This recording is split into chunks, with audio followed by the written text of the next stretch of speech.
Garissa County is staring at a teaching crisis. Non-local teachers in the volatile area have started moving out after 3 of them were killed in a dawn terror attack. Al-Shabaab militants raided Kamuthe Primary Boarding School in the county and shot dead 3 teachers. The heavily armed militants attacked the school, killing the non-local teachers and left 1 with serious bullet wounds, as Raquel Muigai reports. Lucy Wanjera is among those who came face-to-face with death in the early morning attack at the Kamuthe Boarding Primary School in Garissa County.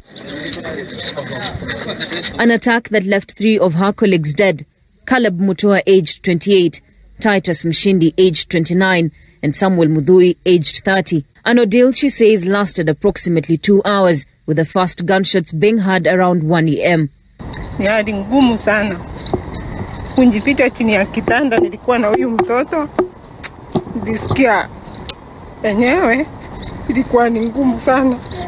Hawakutuongelesha, tulikuwa tunawasikia tu hapo nyuma ya mlango, hapo mbele ya mlango.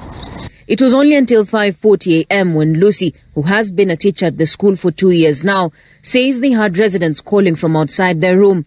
But for those traumatizing hours, Lucy and her 1-year and 2-month-old baby were in the company of a colleague, Ann Gideon. We had one who talked in Kiswahili.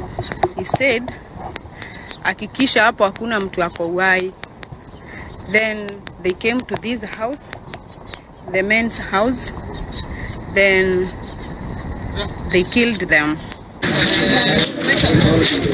However, not all teachers were sleeping within the same building that housed the male and female teachers' quarters.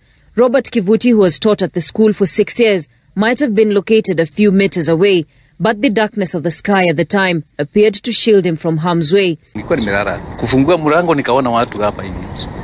Zingine nikasikia. So simu yangu ilikuwa hapo chini kwa kiti, kuchukua simu, marisasi kaingia hapo kwa mlango yangu. Ndipo nilikimbia, nilikiwa tu na kaptura. Nikaenda, wakanifuata, wawili wakanifuata mpaka ni roughly 200 meters. Mahali nilikuwa nikalala pale kutoka sasa, ilikuwa saa 7 na kitu 5 minutes. Later in the morning, he will see 2 of the men pass him as he hid in the bushes. But this was after the men had already done more damage. A telecommunication mast had already been destroyed, with Kamuthe police station being set ablaze. An attack that comes barely a week after suspected Al-Shabaab militants killed 4 pupils from Sareto Primary School, just 25 kilometers from Dadaab refugee camp.